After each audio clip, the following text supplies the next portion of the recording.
I've been wanting to make a video like this where I talk about some of my obsessions with PC gaming that I found to take away from what's most important. That's enjoying the game.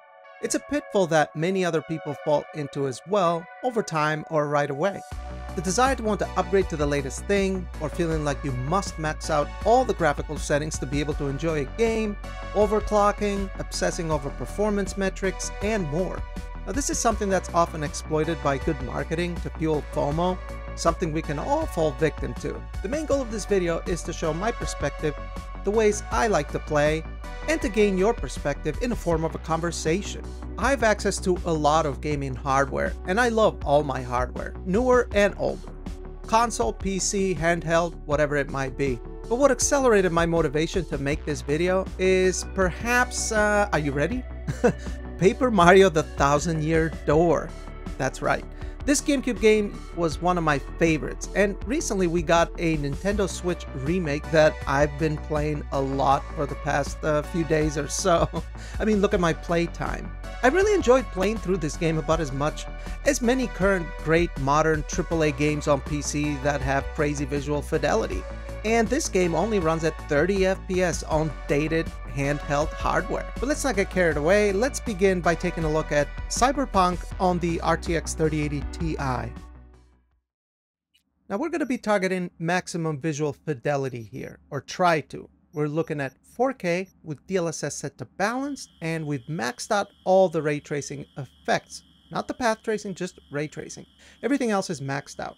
The reason why I'm showing the 3080 Ti is because, well, I have one, and you can actually get this GPU for around $400, $500 maybe, or a 4070 Super, which would be somewhat of an equivalent to a 3080 Ti. And as you can see here, even at 4K, the game looks absolutely gorgeous with ray trace lighting. We have shadows, we have reflections, and one of the best designed cities in any game, in my opinion. Night City is absolutely stunning in this game, and as you can see, the visuals look great. And if you had, say, a weaker GPU, right, like a 3070 or even a 3060, you could essentially gain similar performance if you just target 1440p, or even if you had a 6800 XT. As a matter of fact, when I played this game, when it came out, I played it on a 6800 XT from the beginning to end at 1440p, and it was awesome. A beautiful gaming experience that I've played again recently, actually, on more capable hardware. And guess what?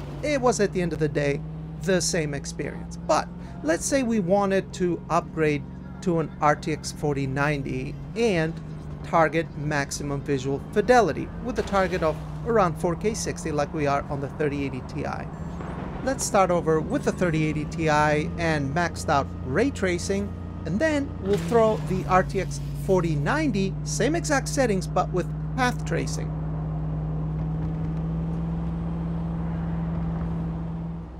Now the path tracing does look very nice, especially in some areas. I mean, during driving it may not be all that noticeable, and we are going to take a look at some walking around the city footage comparison as well that I'd like to make. But what I'm trying to say is that you're essentially playing the same game, and you can tweak the settings, resolutions, use FSR, DLSS to tailor your experience to whatever it is that you want and based on the hardware that you have.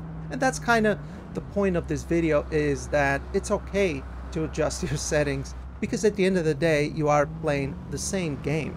And you could say, well, I could use the 3080 Ti settings on the 4090 and get a lot more FPS, and you absolutely could. I'm just trying to illustrate a point here that sometimes maxing out settings can be expensive, or trying to target 4K can be expensive as far as performance costs, but also your wallet. You could also do is just turn off ray tracing on the 3080 Ti, for example, and gain more FPS that way. Let's take a very quick look at the 3080 Ti again with our maxed out ray tracing and graphical settings DLSS balance. Let's try to make some tweaks to keep ray tracing, but see if we can hit 60. What we've done here now is set all the graphical settings from high, ultra to medium. All our ray traced effects are still on. We've only gone from ultra to medium on the ray traced lighting. And look at that, we were able to gain an extra 15% more performance by making a few tweaks while keeping ray tracing enabled still. What if we were to turn ray tracing off though and max out the rest of the graphical settings? we'd be able to gain 40% more performance from where we started just by turning ray tracing off if we wanted to, and we still get a very beautiful looking game. Now next, I wanted to take a look at some on-foot footage. This is the 3080 Ti with all our ray tracing effects set to ultra, without path tracing of course, because the 3080 Ti can't really handle path tracing. I think the compromise is just too great personally. But what about the 4090 with some path tracing in the same exact area? It's actually quite transformative. The path tracing is a very good example in this game of path tracing, but even the ray tracing itself is very transformative. For example, this is that same area without any ray tracing at all. It's a pretty big difference, huh? I mean, it's not just reflections, but the lighting and everything. I mean, ray tracing definitely adds to the immersion factor. Now with path tracing all the way on the right, I guess the biggest, most noticeable difference is the global illumination, the lighting overall. It definitely is noticeably better, even over Ray Tracing Ultra, which also has ray trace lighting, of course. Now, as for that walk comparison, we still have the 3080 Ti with ray tracing on the left and 4090 with path tracing on the right. And again, you can see how the lighting is definitely enhanced with path tracing. But as far as our performance, it's actually very comparable between the two. And we still have DLSS balance on both, targeting 4K. And as you can see, I'm actually quite impressed with how good ray tracing looks compared to path tracing. Now, of course, path tracing does look more immersive. It does look more realistic, absolutely. And if I was to enable it on the 3080 Ti, it would absolutely collapse. But that's still besides the point. What I'm trying to illustrate here is that you are technically playing the same game, and that's kind of the point of this video. Now, another thing that I wanted to tackle next, I'll show you some Ghost of Tsushima and essentially the way I like to play my games. I'll show you how I often will go for lower power consumption and a more consistent experience. And we're going to look at some system power stuff, GPU power consumption, and some other settings you can tweak to further refine your experience if that's what you want to do.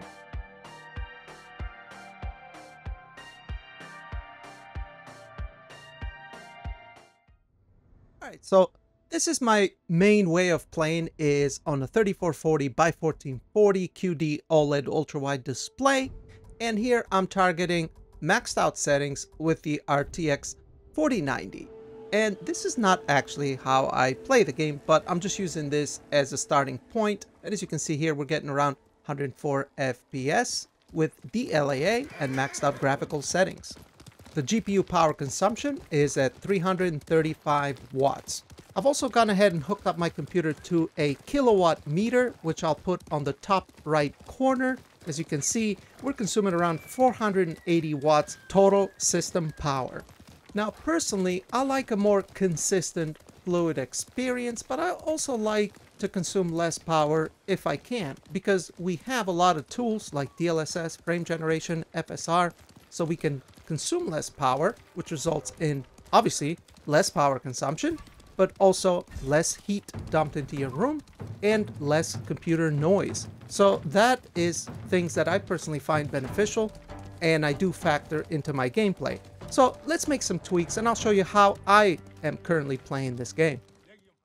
For starters, I went on the NVIDIA app or NVIDIA control panel and I turned VSync on the driver, and then I also set 140 FPS cap with the max frame rate setting.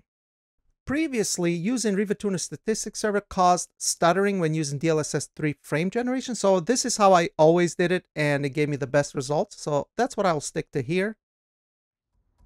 And then back into the game, I've enabled DLSS to quality and turned on DLSS 3 frame generation while keeping the rest of the settings maxed out.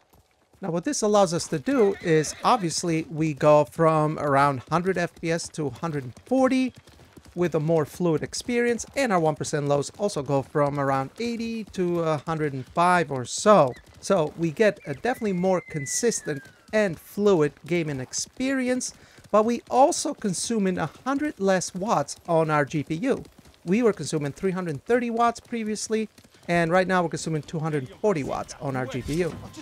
And if we look at our kilowatt meter on the top right corner, now we're consuming 380 for total system power from 480, 490 that we were consuming previously. So I am dumping less heat in my room, less noise, consuming less power, and I get a more fluid, consistent experience. For me personally, this is how I like to play. Now, of course, you don't have to use frame generation. You can use similar methods with just using DLSS or whatever. Now, I've mentioned this previously in my videos. For a game like this, I would be perfectly happy with a 90 FPS cap. And I've actually gone ahead and captured some 90 FPS cap footage, which I will show you in a second. But again, like I said, there's so many ways that you can tweak your experience. Even if you had weaker hardware, you can technically enjoy the same exact games that people with a lot more expensive hardware are enjoying, right? And of course, some people might be able to max out the graphics, but I find these days, even on medium graphics, games look really, really good. And once you start playing, you kind of get used to the experience anyway. I mean, it's often when you put things side by side that you tend to notice the differences most, but if you're playing, you get in the groove, you begin getting immersed in the experience, and you enjoy the game. But anyway, let's take a look at 90 FPS cap, and then I guess we'll wrap up this video, and you guys can let me know what you think. Now for this one, we'll go ahead and use Riva Tuner Statistics Server to cap the frame rate, because we're not using frame generation. And again, that might have been fixed now, but previously when frame generation came out, using RTSS, it did not really work right. It didn't cap the FPS right. It was all stuttery and stuff. But anyway, that could have changed, I'm not sure. But right now we're just using DLSS to quality with a 90 FPS cap. And if we look across the board, we have 90 FPS, 90 average, and 91% low. This is actually a very smooth experience, and there is no frame generation either. It's all real frames. Looks great, runs great, extremely smooth. As far as GPU power consumption, we're at around 220 watts. So slightly less than we were with frame generation when we were targeting 140.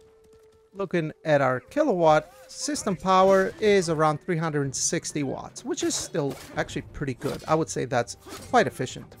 I mean, I have graphics cards, including the 4090, that will draw that and more by themselves if we ran them uncapped, unchecked, maxing everything out, overclocking things. So that's kind of the point of this video, right? Well, I guess to wrap things up, I've never really made a video like this before, but it's something that I wanted to talk about. I guess good marketing is constantly targeting FOMO, and we're constantly exposed to it. You know, we see the nicest things, the newest things, the most powerful things with the new features. You know, it's only natural to want that. And sometimes you lose sight of what's important. You might have very capable hardware still that more than meets your needs. And I guess what I'm trying to say is that you should try to be happy with what you have, and that if you have something that works fine for you, you know, use it. There's really no need or rush to want to have to upgrade. Now, the other thing too that I've personally been guilty of to some extent is sometimes, you know, we do get the nicer things, the expensive things. And sometimes I've seen people look down on others who didn't make the same exact upgrade, let's say, and then they will, what I'm trying to say is that you shouldn't have to shit on others' choices to essentially appreciate what you got, right? If you bought the right thing for you and you're constantly happy with it, there's really no need to have to go around and justify your purchase, right? I mean, I read the comments, it's not so bad, but I mean, there's just sometimes people, I don't know, can be kind of mean and nasty to one another over what's essentially gaming hardware, right? This is just a hobby for most of us. We don't really use the GPUs for work. Some of us do, but for the most part, we're gamers. I think it goes a long way to sort of, I don't know, just discuss things in a more civil way and share our experiences. But at the end of the day, don't lose sight of what's important, and that's to enjoy the game. I mean, speaking of marketing and FOMO, now we have 240 Hz OLED 4K displays, right? I can say that for me personally, even though it would be nice to have one, I really don't have any use for it, right? I have a C1 OLED 120 Hz TV That's more than plenty FPS for me for the type of games I play, right? I don't play competitive shooters online, esports type of games. I mostly play single player games. When I do play online, it's mostly co-op stuff and MMORPGs. I do love MMORPGs and survival games, that sort of thing. For me, 120 is perfect. 90 to 120 is perfect. Anything more than that, I have my 175 hertz OLED ultra wide. I never have targeted that that amount of frame rate. I would rather just cap it to 90 or 120 and max out the fidelity personally. But to each their own. Let me know what you guys think. Let me know your preferences. What did you think about this video? Share your experience with FOMO and I don't know how you deal with it. But anyway, I hope you guys liked this video. Maybe I didn't do the best job explaining it, but I guess it's kind of my first time trying to make a video like this. So leave a like if you liked it, consider subscribing if you choose to, and I will see you in the next one.